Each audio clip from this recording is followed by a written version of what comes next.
అది నా పరిధి కాదు. నేను చూసింది చెప్పాను. 5 ఏళ్లుగా దాని మీద పోరాటం చేస్తూనే ఉన్నాను. కానీ ఎవరు దాని మీద స్పందించలేదు. ఇప్పుడు బయట వంశపారంపర్య ప్రధానార్చకుడిగా, ఆగమ సలహాదారుగా మా పెద్దలు చూపిన ద్రోవలో నేను నడుస్తూ స్వామివారికి ఎటువంటి అసౌకర్యం కలగకుండా ఆరాధనలు జరగడంలో నేను చాలా ప్రత్యేకమైన శ్రద్ధ వహించి, ఏదైనా అపచారం జరిగినప్పుడు అది అధికారుల దృష్టికి తీసుకువెళ్ళి దానిని సరిచేయడానికి వాళ్లకు సరైన సలహాలు ఇచ్చి స్వామివారిని ప్రసన్నం చేసుకోవడం కోసం ఎంతో ప్రయత్నం చేశాను.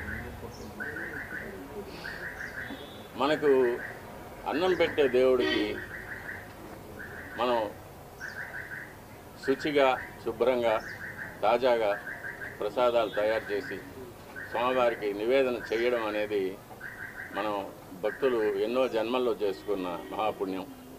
కానీ అందులోనే కల్తీలు జరగడం, స్వామివారికి సరైన వేళల్లో సరైన పరిమాణాల్లో స్వామివారికి నైవేద్యం కాకపోవడం అనేది చాలా విచారకరమైన విషయం. అందులోనూ ఆగమశాస్త్ర ప్రకారంగా ఆవుకు ఆగమ కార్యక్రమాల్లో ఎంతో విలువైన స్థానం ఉంది. గోక్షీరం కానీ, ఆవు పాలతో స్వామివారికి అభిషేకం జరుగుతుంది. సుప్రభాతంలో ఏకాంత సేవలో నివేదన జరుగుతుంది. ఆవు పెరుగుతో స్వామివారికి దధ్యోదనం మొదలైన ప్రసాదాలు తయారు చేసి నైవేద్యం పెడతాము. ఉత్సవాల అభిషేకాల్లో గోదధ్యి వాడతాము. గోఘృతం అనేది స్వామివారికి నైవేద్యాల్లో, అన్నప్రసాదాల్లో, పణ్యారాలనే లడ్డు, వడ మొదలైన ప్రసాదాల్లో వాడతాము. అలాగే గోమూత్రం కానీ, గోమయం కానీ, యాగశాలను కానీ, ఆలయాన్ని కానీ శుద్ధి చేయడానికి వాడతాము. అటువంటి పవిత్రమైన గోవు యొక్క ఘృతాన్ని కల్తీ చేయడం అనేది, అది స్వామివారికి మనకు జీవితాన్ని ఇచ్చే స్వామివారికి ఇటువంటి అపచారం జరగడం అనేది చాలా విచారకరమైన విషయం. ఇవన్నీ చూసే పాపం కూడా మనం చేశామా అనిపిస్తుంది ఒక్కొక్కసారి.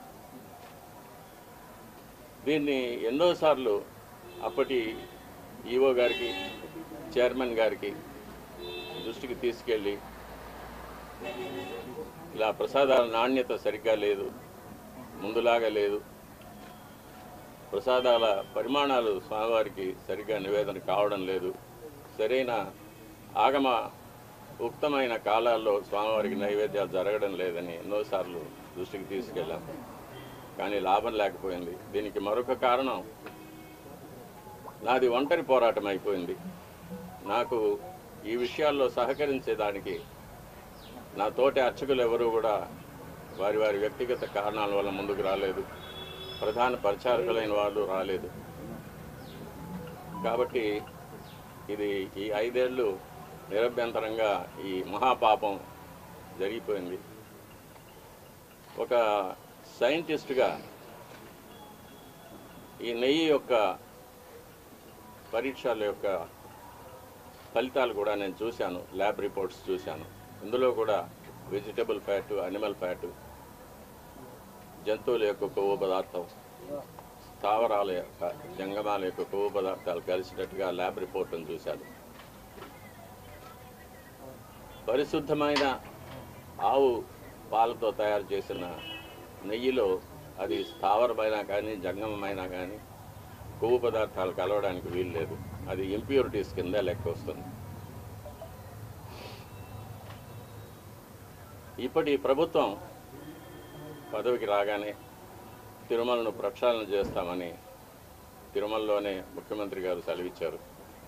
దానికి తగినట్లు ఎన్నో చర్యలు తీసుకున్నారు కూడా. ఇది అనుకోకుండా బయటపడిన విషయం.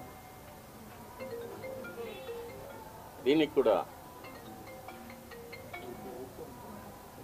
పరిహారంగా కర్ణాటక డైరీ నుంచి నందిని మార్కు నెయ్యిని,